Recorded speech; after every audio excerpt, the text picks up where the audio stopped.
欢迎收听。今天呢，我们要来深入拆解一份非常精彩的战术报告。请你先想象一个画面哦，东京巨蛋5万名观众座无虚席，那个空气啊，仿佛都凝结了。这不只是一场棒球赛，它是一场背负着历史荣誉还有夙愿的复仇之战。我们手上这份资料啊，就是针对中华队要怎么在这种顶级国际赛事的压力锅里面去应对日本队的超级王牌大谷翔平，算是一份极致的攻防策略。这份分析的背景是2024年的世界棒球12强，当时中华队可以说是技惊四座，用4-0玩疯了日本，还终结了他们那个好像永远不会断的27连胜纪录。所以你可以想象哦，这一次换到日本在自家主场东京巨蛋打这个开幕战，他们那个复仇的压力有多巨大。所以这份报告的目标，其实也很直接，它不是要纸上谈兵，而是要从投手跟打者这两个维度，彻底拆解大谷翔平这个该说是双刀流的怪物，找出那条通往胜利的可能很窄的路径。没错，而且这份报告最吸引我的地方是，他把棒球这个运动从单纯那种球速力量的对决拉到一个更高的层次，变成一种心理战，还有战术博弈。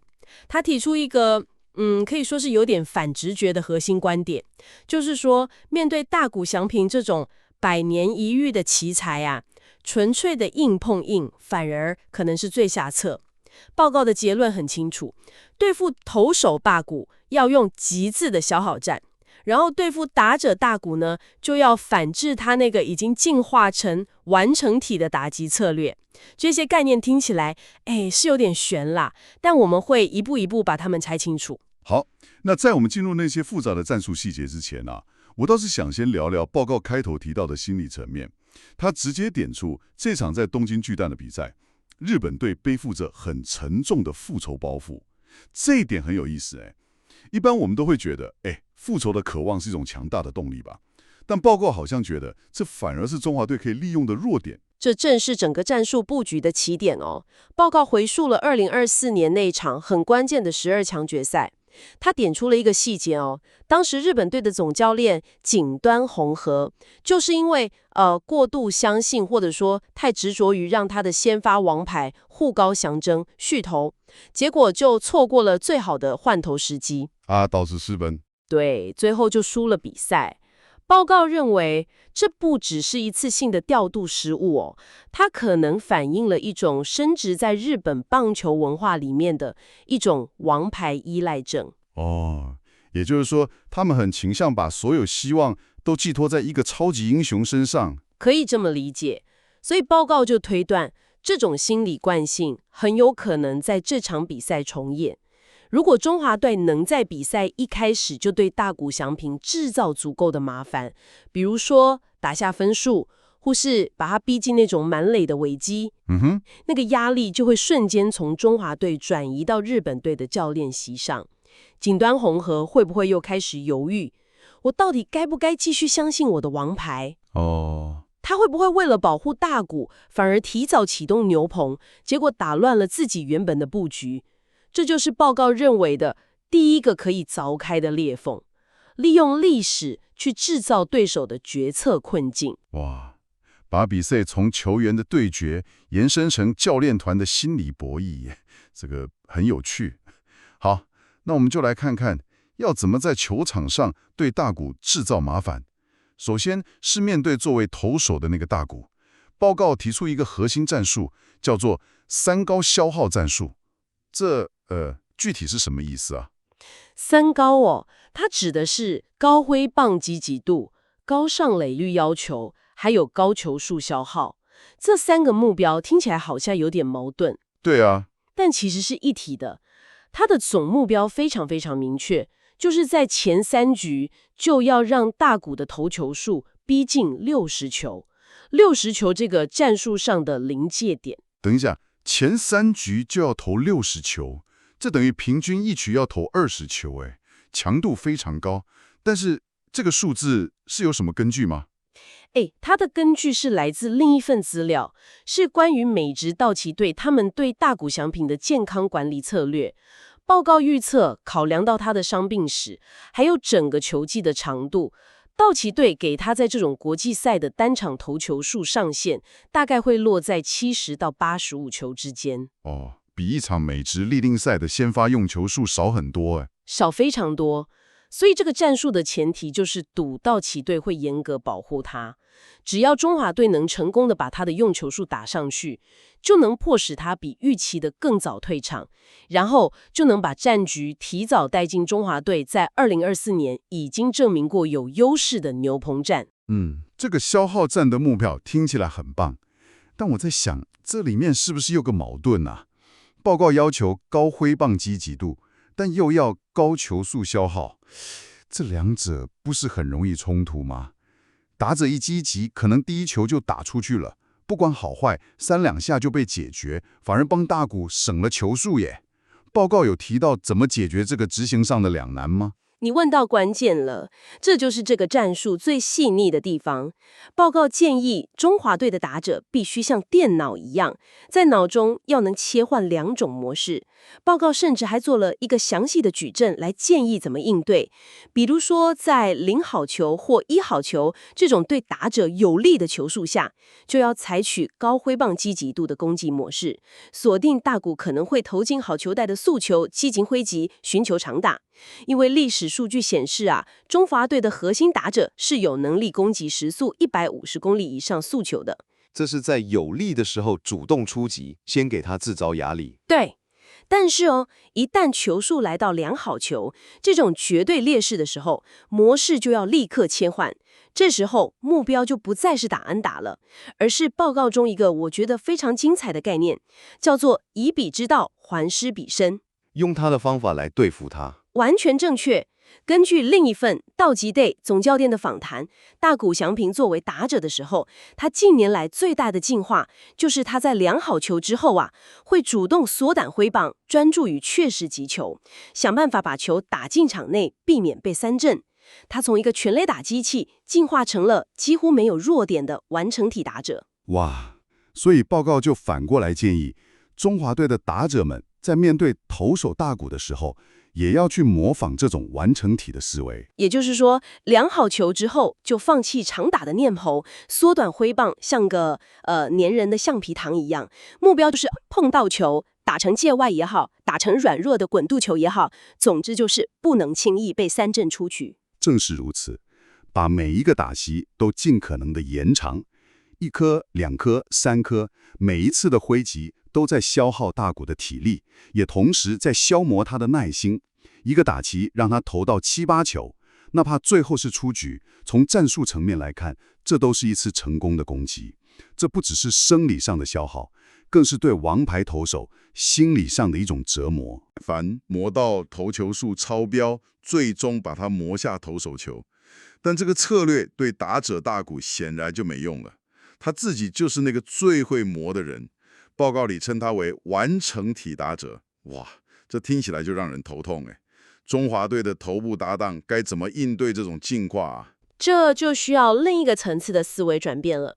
报告强调，对付现在的大谷，我们传统的投球目标，也就是追求三振，可能已经过时了，甚至可能是有害的。为什么？三振不是最干净利落的解决方式吗？因为就像我们刚刚提到的大谷在2好球之后，他会缩短挥棒，去破坏那些投在边边角角的引诱球。所以传统上用来三振强力打者的那种犀利变化球，比如说我们常说的横向滑球 slider， 对它的效果会大打折扣。它可能不会挥空，而是用短棒把它们碰到界内，形成一支很巧妙的安打。你越想三振它，反而可能越容易被它打穿防线。所以目标要改变，那新的目标是什么？报告提出了2个词：品质控制。品质控制。对，意思就是说，不要再执着于让它挥空了，而是要控制它击球的品质。具体来说，就是追求0长打和低击球出速。就算被打安打，也要确保那是一只软弱无力的鸟安，而不是会飞越全垒打墙的长打。好，目标确立了，那要用什么样的武器，也就是配球策略来达成这个目标？报告提出了2个核心概念：非典型配球和非线性配球。首先，非典型指的是要极端化那个速度差，投手不能让大谷习惯任何一种节奏。比如说，用一颗时速153公里的刚猛速球塞在他的胸口，下一球立刻接一颗时速110公里的慢速球掉在非常低的位置。这种超过40公里的速差会彻底破坏他的身体记忆，还有挥棒的时间感，让他无从适应。对，但这听起来风险很高诶。那颗慢速球如果失投，不就变成喂球了吗？绝对有风险，所以执行力是关键。但高风险才有高回报嘛。接着是非线性，这主要针对量好球之后的配球。既然水平移动的滑球效果不好，那重点就要转向垂直移动的球路，或是攻击它的极端内角。报告提供了3个具体的战术选项。第一，高位的快速球，也就是我们常说的 high fastball， 引用它对高于胸口的球出棒，让它挥空或是打成没有威胁性的冲天炮。第二，低角度的下坠球，像是很锐利的指擦球 splitter 或是变速球 change up， 这种球路会在他挥棒的时候往下掉，就算他用短挥棒碰到，击球点也不会扎实。对，就很容易打成不营养的滚地球。第三，也是最大胆的选择，攻击身体的内角速球，也就是俗称的 jam shot， 直接往他身体靠近，让他没办法完全伸展手臂，自然就无法有效发力，最终制造出软弱的击球。这整套策略的核心就是彻底的不按牌力出牌，不让他舒服的挥击，剥夺他把球打强劲的一切可能性。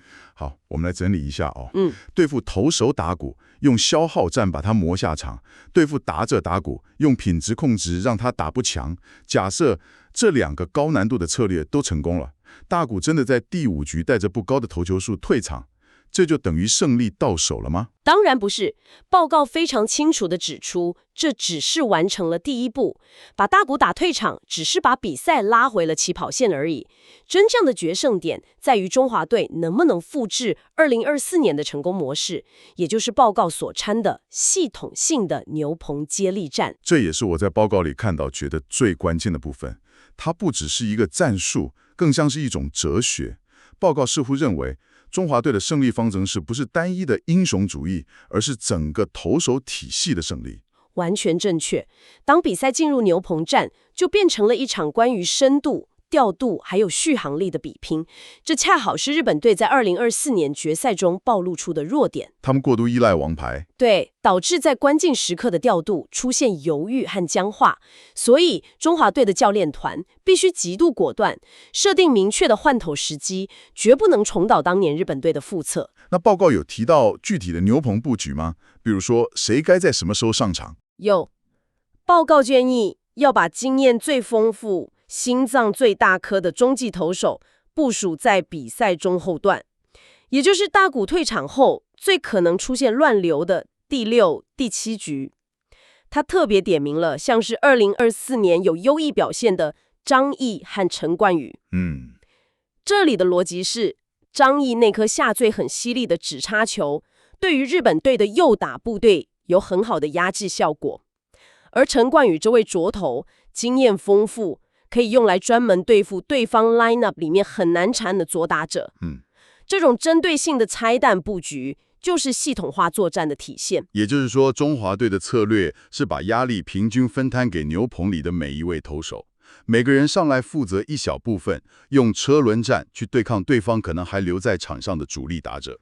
这跟日本队把所有压力都压在王牌身上的思维是完全相反的。没错，这就是一种胜利方程式的对决。中华队要做的就是把比赛拖进自己最擅长的节奏和剧本里面。当比赛变成一场比谁的牛棚棋子更多，谁的教练调度更灵活的比赛时，中华队就已经占据了战略上的主动权。所以今天拆解了这份极其详尽的战术报告，我们看到了一场顶尖对决背后充满了多少细腻的布局跟心理博弈。他从分析对手的历史包袱和心理弱点开始，到设计出针对大谷翔平投手和打者这两种身份的客制化策略，最后再拉回到中华队自身最擅长的团队作战体系。这是一套环环相扣，从宏观到微观，再回到宏观的完整计划。这份报告给我们最大的启示或许是这样：面对一个像大谷翔平这样百年难遇、看似无懈可击的对手，胜利的关键并不在于找到一个能够正面击败他的英雄，而是在于中华队能否成功地将这场比赛非大谷化，或者说把它中华队化。